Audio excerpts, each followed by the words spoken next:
I have been using the LG G4 for the last year and have been pleased with its features and performance. Perhaps I was recently experiencing a slight slowdown in its performance, probably due to the number of running apps which we all seem to amass. Therefore, it seemed the correct choice for me to look at the LG G5 and compare its features.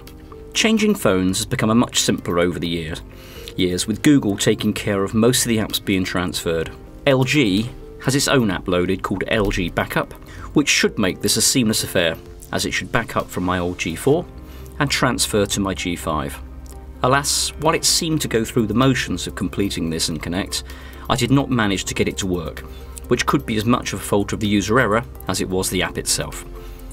The joy of Google Android nowadays is as long as you're signed into the account, all your contacts, tasks, agendas and apps will find their way to your new device, albeit that some will require just a little work and you need to decide on their locations of your home screens. This is actually quite a good process, as it makes you reconsider which ones you use a lot and where they should be positioned, a bit like doing a spring clean. So first impressions of the G5 against the G4? Well, actually tricky, because I may be one of the very few that like the buttons on the rear of the case on the G4, and I use these for volume settings, so I immediately missed these.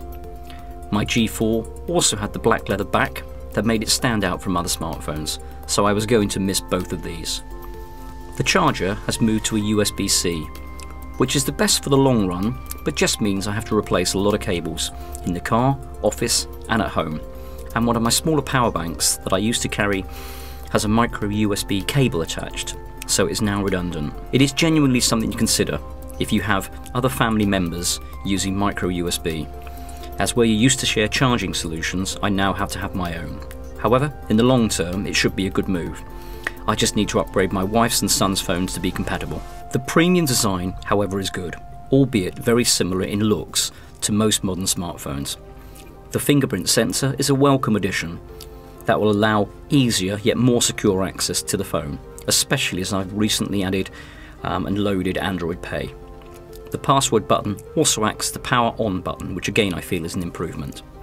The interchangeable base is a real differentiator, which allows you to remove the base, to replace the battery and swap other accessories, or friends as LG would like us to refer to them.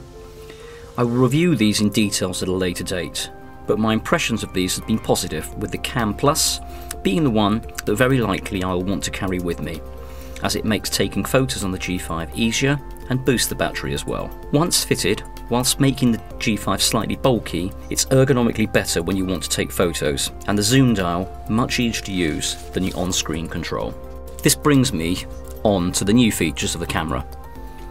With the dual module camera, this does make a noticeable difference in the field of view, and I've been very impressed with its ability and range of features. With the camera in manual mode, you can simply select between standard view and wide angle using the two lenses. The results are very impressive, and it works well on both indoor and outdoor shots. I took some new shots from inside my house, and the difference in field of view is very noticeable with a far greater aspect. The key for me and most others will be that it will take an excellent shot in auto mood, but when the mood takes you and you want to capture that unusual or special shot, then the range of modes and features will give you great opportunities to do so, which includes using the two lens for special effects, using both front and rear camera at the same time to create a multi-view, and a large number of others including slow-mo, panoramic, self-timer, together with a number of colour effects. The camera and its features are therefore a very positive upgrade. Memory is larger than my G4, and I took my 32 microSD card across with me, and thus a large number of my photos and music. First impressions on speed are very good, with no noticeable lag on any features so far. You can access the SIM and microSD slot from the side by pressing a pin into the side, which releases the tray. A simple task, and in fact an improvement over the G4, where you had to remove both the back and the battery to achieve this. Volume buttons have moved to a more traditional place on the side of the G5, which, as I mentioned, will not worry most, but I personally miss the back on the G4. Screen clarity and resolution seem excellent, and it appears to be slightly easier to read in sunlight, although as before, on other devices, beware if you use polarized sunglasses, as they can greatly impair the resolution depending on the aspect of view. It's curious that on the G4 this caused me issues in landscape mode, but on the G5 it's worse in portrait. I am sure someone with more knowledge could bore you with the reasons, but given that I turn my phone into landscape to take pictures, this is an improvement for me. Making calls and overall sound quality is good, with perhaps some attention needed to the microphone position, which is at the base, as a few have said my voice is muffled, but I believe this is simply the way I was holding the G5 at the time. The battery life appears on a par with the G4, and the fast charge is therefore a welcome addition, and one that I will find useful, in that in the office I can put it on charge for perhaps 20 minutes and have enough additional charge to get me through the day if needed. It will just about take me through a day, but if I was away from power, I would still have a power bank with me if I thought I was going to be away from a charging solution for any length of time. This has been my first smartphone review for a while, and it's indeed interesting that when you now look to do such reviews and comparisons, the level of change is much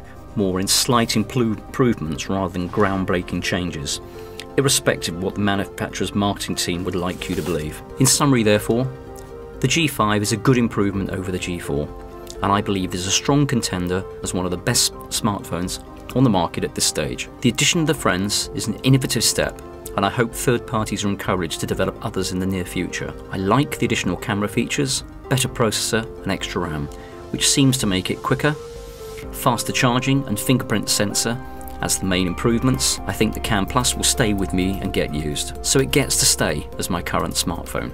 Praise indeed.